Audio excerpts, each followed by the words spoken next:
अब हम डिस्कस करेंगे important questions in half yearly exam कि कौन कौन से आपके इंपॉर्टेंट क्वेश्चंस हैं, कौन कौन से क्वेश्चंस पढ़ने हैं, छोड़ने बिल्कुल नहीं है। जो आप पढ़ रहे हो वो तो पढ़ेंगे ही पढ़ेंगे, लेकिन जो क्वेश्चंस अभी मैं बताऊंगा वो क्वेश्चन जरूर पढ़िएगा। 100% इसमें से पासिंग मार्क्स का जो पासिंग मार्क्स है वो आ जाएगा, इवन उससे ज्यादा भी आ सकता है। ठीक है, तो ये एक तरह का मैं कह रहा हूं कि 1 डे 2 डे बिफोर एग्जाम जो हम रिवीजन करते हैं वो बता रहा हूं मैं। तो जो चैप्टर नंबर आपका फर्स्ट है, देखिए कोई टीआर जैन प्रेफर कर रहे हैं, आप कोई संदीप गर्ग प्रेफर कर रहे हैं। टीआर जैन में 2 चैप्टर है, संदीप गर्ग में वो 1 चैप्टर है। तो मैं टॉपिक वाइज बता देता हूं। चैप्टर नंबर 1 और 2, 1 है आपका संदीप गर्ग के हिसाब से और 1, 2 है आपका टीआर जैन के हिसाब से। इसमें आपको एक करना है what to produce, how to produce and for whom to produce. ठीक है, इसमें से एक क्वेश्चन आने के चांसेस है। क्या उत्पादन करें, कैसे उत्पादन करें और किसके लिए उत्पादन करें। दूसरा क्वेश्चन है normative economics versus positive economics. ठीक है, इसका मतलब है आदर्शात्मक अर्थशास्त्र और धनात्मक अर्थशास्त्र में क्या अंतर है। इसका पहचानने का तरीका ये है, मान लीजिए एक स्टेटमेंट गिवन है, लिखा हुआ है in India 22% people are living below poverty line according to census 2011। Bharat में 22% लोग गरीबी रेखा के नीचे हैं। तो ये जो है एक्चुअल, ये है पॉजिटिव इकोनॉमिक्स, जो स्टेटमेंट जो रियल में है। अब यहां पर है कि government should adopt some new policy to alleviate poverty, मतलब सरकार को कुछ नई नीतियां अपनानी चाहिए ताकि गरीबी खत्म हो जाए। तो ये क्या हो जाएगा, नॉर्मेटिव इकोनॉमिक्स, मतलब आदर्शात्मक अर्थशास्त्र। कैसे पहचानेंगे, स्टेटमेंट में ध्यान रखिएगा शुड, आउट, टू, ये सब वर्ड यूज होता है तो यहां पर नॉर्मेटिव हो जाएगा, और ये वर्ड यूज नहीं होता तो क्या हो जाएगा, पॉजिटिव। चाहिए, करना चाहिए, ऐसे करे तो ये नॉर्मेटिव हो जाएगा, और नॉर्मली स्टेटमेंट है तो पॉजिटिव हो जाएगा। ठीक है, उसके बाद आपका आता है अपॉर्चुनिटी कॉस्ट क्या है, मतलब अपॉर्चुनिटी कॉस्ट को कहते हैं अवसर लागत। यहां से एक एमसीक्यू भी पूछा जा सकता है और डेफिनेशन भी पूछा जाता है। उसके बाद पीपीसी प्रोडक्शन पॉसिबिलिटी कर्व आप सब जानते हैं, और इसके फीचर्स ये पढ़िएगा, इसकी विशेषताएं क्या है। ठीक है, फर्स्ट चैप्टर में जो मेन इंपॉर्टेंट टॉपिक है वो ये है। अब चैप्टर नंबर आते हैं 3rd, ठीक है, 2nd, सॉरी, संदीप गर्ग के हिसाब से चैप्टर नंबर 2nd है। तो चैप्टर नंबर 2nd में, यहां पर मैं फर्स्ट दे देता हूं संदीप गर्ग के हिसाब से। चैप्टर नंबर 2nd में आपका कंज्यूमर इक्विलिब्रियम है। कौन सा चैप्टर है ये, कंज्यूमर इक्विलिब्रियम। कंज्यूमर इक्विलिब्रियम में आपको करना है law of diminishing marginal utility. 100% एक क्वेश्चन आएगा। ठीक है, घटती सीमांत उपयोगिता के नियम। दूसरा करना है आपको consumer equilibrium in case of one commodity, equilibrium in case of one commodity. ठीक है, उत्पादक संतुलन एक वस्तु के संदर्भ में, और टीयूएमयू में संबंध। ये हो गया आपका 3 यूटिलिटी एनालिसिस से। 2 चैप्टर हमने इसमें पढ़ा है, 2 टॉपिक। अब इंडिफरेंस कर्व के एनालिसिस से बात करें तो features of IC, features of indifference curve, इसकी विशेषताएं कर लीजिएगा। और इसमें भी consumer equilibrium, consumer equilibrium IC curve approach, मतलब तटस्थता वक्र वाला जो कंज्यूमर इक्विलिब्रियम है वो कीजिएगा, जिसमें मैंने ये डायग्राम बताया था कि ये बजट लाइन है, ये IC1 है, ये IC2 है और ये IC3 है।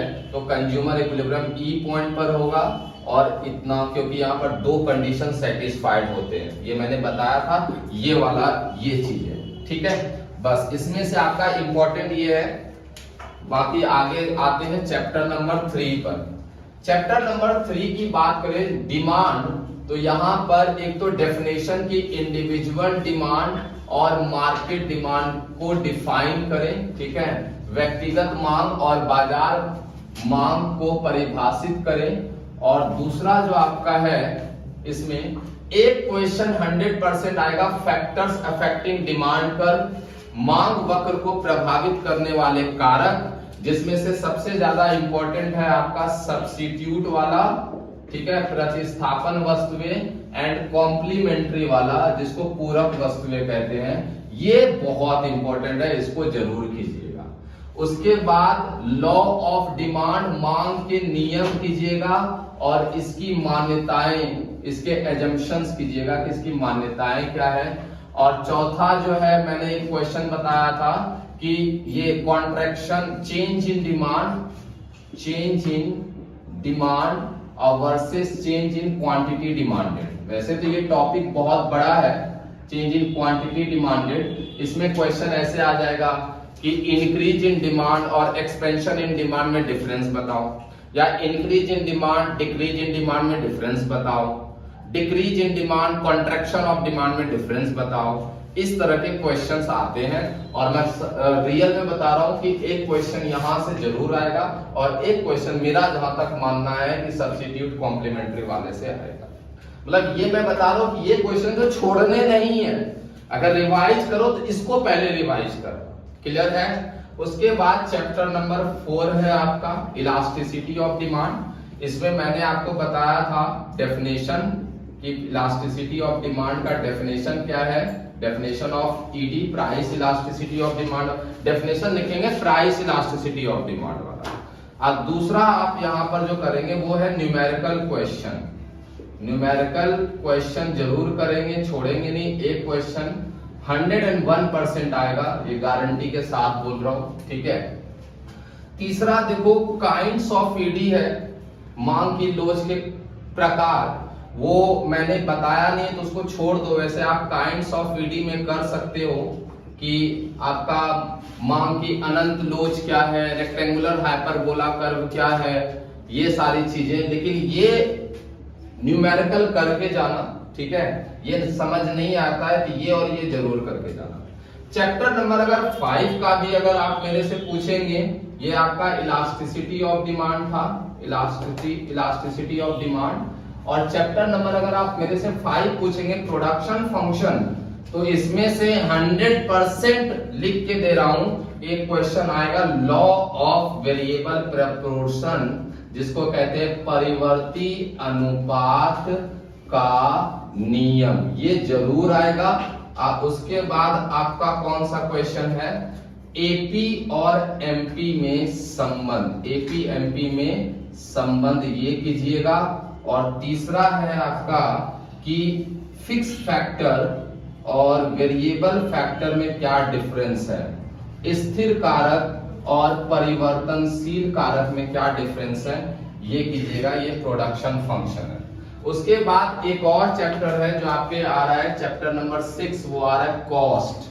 कॉस्ट में कौन कौन से टॉपिक है, एक्सप्लिसिट कॉस्ट है आपका एंड इम्प्लिसिट कॉस्ट है। स्पष्ट लागत और निहित लागत में अंतर बताएं। वैसे मैं बताऊं क्या होता है, जब कोई उत्पादक किसी वस्तु को खरीदता है या किराए पर लेता है, उसको कहते हैं एक स्पष्ट लागत। व्हेन अ फर्म और producer buys factor of production or hires the production of factor of production and make payment for that is called explicit cost। जैसे मैंने इस बिल्डिंग का रेंट दिया, ये क्या है, एक्सप्लिसिट कॉस्ट है।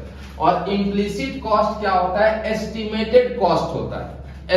एस्टिमेटेड का मतलब संभावित लागत होता है। जैसे मेरी खुद की बिल्डिंग है तो मुझे किराया देने की जरूरत नहीं है, तो ये किराया जो नहीं दिया मैंने वो है इम्प्लिसिट कॉस्ट। मुझे ऐसा संभावना हुआ कि अगर मेरी बिल्डिंग नहीं होती तो मुझे 15,000 किराया देना पड़ता, लेकिन दे नहीं रहा हूं, वो कौन सा कॉस्ट है, इम्प्लिसिट कॉस्ट। उसके बाद आपका यहाँ पर fix cost, total fix cost, total cost, total variable cost, marginal cost, ठीक है, इसका डायग्राम आ सकता है। और एक क्वेश्चन रिलेशन में 100% आएगा, एसी और एमसी में रिलेशन, ठीक है, या आपका एसी एंड एबीसी में रिलेशन। वैसे ये दो मोस्ट रिलेशन है, एसी एमसी और एसी एंड एबीसी, ये सबसे वेरी वेरी इंपॉर्टेंट, ये रिलेशंस कई बार पूछा गया है, ठीक है। या आप टीसी और एमसी में भी रिलेशन कर सकते हैं। ये जो मैंने टॉपिक बताया, मैं ये नहीं कह रहा हूं बेटा कि आपके माइक्रो इकोनॉमिक्स 40 मार्क्स का होता है। आपका माइक्रो जो होता है आपका व्यष्टि अर्थशास्त्र वो होता है 40 मार्क्स का, ठीक है।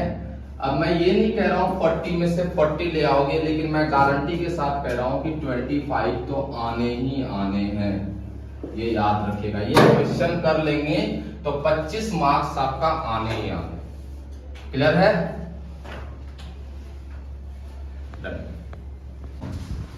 देखो स्टैट्स आपका 40 मार्क्स का है। इसमें मेजरली बता रहा हूं क्या क्या पढ़ना है बिफोर टुडे या बिफोर वन डे, आपको क्या पढ़ना है। मैं उल्टा लेके चल रहा हूं। पहले चैप्टर नंबर हमारा क्या है, 8 और 9 है, यही है ना, मीन मीडियन मोड वाला। इस क्या है, ओके, चैप्टर नंबर 9 एंड 10 है, जिसमें से मीन मीडियन एंड मोड ये सारे क्वेश्चंस हैं। आप ये मान लीजिए कि मीन के आने के चांसेस 90% है, ठीक है। 90% है कि अर्थमेटिक मीन से क्वेश्चन पूछा जाएगा। अरे बात समझ में, समांतर माध्य से क्वेश्चन पूछा जाएगा। इसमें less than series, more than series, ये वाला भी कर लीजिएगा। अब बाकी 10% चांस है जिससे मीडियन और मोड से क्वेश्चन पूछने का, ये 10% है। ऐसा नहीं कि इससे नहीं पूछेगा, मेजर पार्ट मीन से पूछता है, क्योंकि मीन में हमारे पास बहुत सारे टॉपिक आ जाते हैं। मीन में हमारे पास आ जाता है कंबाइंड मीन आ जाता है, ठीक है, आपका जो है वेटेड मीन आ जाता है, ओके, करेक्टेड मीन आ जाता है, और एक आपका सिंपल अर्थमेटिक मीन आ जाता है। मीन में बहुत सारे टॉपिक है, इसीलिए मैंने बोला कि 90% चांस है। और सबसे ज्यादा ध्यान दीजिए मीन में नॉर्मल क्वेश्चन जो आप करते हैं क्लास इंटरवल वाला या डिस्क्रीट सीरीज वाला, उसको सबसे ज्यादा ध्यान दीजिए। कोई मिसिंग वैल्यू वाला है उसको ध्यान दीजिए। बाकी मीडियन और मोड जो है इसको भी आप करेंगे, ऐसा नहीं कि 10% चांस है, ऐसा नहीं कि मोड से क्वेश्चन नहीं आएगा। एमसीक्यू में आता है, एक वैल्यू दे दिया, मोड बताइए, ठीक है, क्वेश्चन तो इससे भी आएगा, लेकिन जो सबसे ज्यादा मार्क्स वाले क्वेश्चन आएंगे वो किससे आएंगे, मीन से आएंगे। क्लियर है? इसमें बस मैं मेजर पार्ट बता रहा हूं। उसके बाद एक चैप्टर है आपका डायग्रामेटिक प्रेजेंटेशन, है ना। डायग्रामेटिक प्रेजेंटेशन की बात करें, चित्रीय प्रस्तुतिकरण की बात करें, इसमें आप पाई चार्ट जरूर कीजिएगा, ठीक है। 90% चांस है कि पाई चार्ट आए, 90 का 100% में बोल सकता हूं कि पाई चार्ट पेपर में आता है। उसके बाद आप बार डायग्राम की बात करें तो बार डायग्राम आ सकता है, और बार डायग्राम में आपका 3 कीजिएगा, एक सिंपल बार डायग्राम, साधारण दंड आरेख, मल्टीपल बार डायग्राम, ठीक है, बहुगुणी दंड आरेख, और उसके बाद जो है आप डायग्राम, और उसके बाद परसेंटेज बार डायग्राम। ये 3 डायग्राम आप जरूर कीजिएगा, ये 3 करना है और पाई चार्ट करना है। उसके बाद आपका एक चैप्टर है सेंसस और सैंपल, सेंसस एंड सैंपल, ये आपका कलेक्शन ऑफ डेटा है, ठीक है, मेथड। ये चैप्टर का नाम है कलेक्शन ऑफ डेटा, आंकड़ों का संकलन। उसमें आप पढ़िएगा कि सेंसस मेथड किसे कहते हैं और सैंपल मेथड किसे कहते हैं। एक क्वेश्चन यहां से आएगा। सैंपल के बहुत सारे टाइप्स हैं, simple random sampling, simple random sampling, ठीक है, इसको जरूर पढ़ना, very very important. Simple random sampling क्या है, जिसमें मैंने बताया था कि ये वो विधि है जिसमें उसको क्या कहते हैं, एलिमेंट, मदों के चुने जाने के 100% इसमें अपॉर्चुनिटी होती है, उसको कहते हैं सिंपल रैंडम, चांसेस होते हैं, सॉरी चांसेस होते हैं, that is called simple random sampling. मतलब साधारण ये क्या कहते हैं इसको, रैंडम को हिंदी में कहते हैं साधारण प्रादिच्छिक कुछ करके कहते हैं, आप देखिएगा बुक में होगा आपका, ठीक है। उसके बाद आपका जो चैप्टर नंबर फर्स्ट है, चैप्टर नंबर फर्स्ट है limitations of statistics. Limitations of, ये चैप्टर फर्स्ट है आपका इंट्रो में, लिमिटेशंस ऑफ स्टैटिस्टिक्स, ये जरूर करना। सांख्यिकी की सीमाएं क्या है। उसके बाद आप इंपॉर्टेंस ऑफ स्टैटिस्टिक्स, ठीक है, इंपॉर्टेंस ऑफ स्टैटिस्टिक्स, सांख्यिकी की महत्व क्या है, ये 2 जरूर कीजिएगा। क्लियर है। उसके बाद आपका इसमें आ जाएगा कि माइक्रो इकोनॉमिक्स, माइक्रो ये इसमें नहीं है, ठीक है। Limitations of statistics, importance of statistics, ठीक है। उसके बाद आपका एक आता है chapter number 4 organisation of data, ठीक है, आंकड़ों का व्यवस्थीकरण।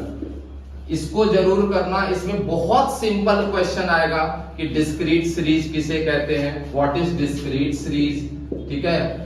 Discrete series, what is continuous series, continuous series किसे कहते हैं। या आपको क्या होगा, लेस देन और मोर देन वाला सीरीज सिंपल में कन्वर्ट करने के लिए बोलेगा, जिसको हम कन्वर्जन ऑफ सीरीज कहते हैं, कन्वर्जन ऑफ सीरीज। या सिंपल को आपको लेस देन और मोर देन में कीजिएगा। तो ये मेजॉरिटी वाला पार्ट कर लीजिए। इसमें से मैं कह रहा हूं कि आपका 20 नंबर का आएगा, 20 मार्क्स का, ठीक है। इतने टॉपिक में से 20 मार्क्स आने हैं। बाकी 20 फुल लाने के लिए तो फुल नॉलेज होना जरूरी है। मैं कोई फेंकने वाली बात नहीं कर रहा कि हाँ बेटा यही पढ़ के चले जाना 80 में से सेकंड, नो। ये इसलिए है कि चलिए 20 वहां से, 25 वहां से, 80 में से 45 ये उस बच्चों के लिए जिनका प्रिपरेशन ढंग से नहीं हुआ है, अब वो परेशान है, तो भाई ये वाला टॉपिक पढ़ के चले जाते हैं, पास हो जाएंगे। अब बाकी जिसको 80 आउट ऑफ 80 लाना है उसके लिए everything, every topic is important. कोई ऐसा टॉपिक नहीं जो इंपॉर्टेंट नहीं है, जो सिलेबस में वो सारा इंपॉर्टेंट। क्लियर है। चलिए, wish you all the best.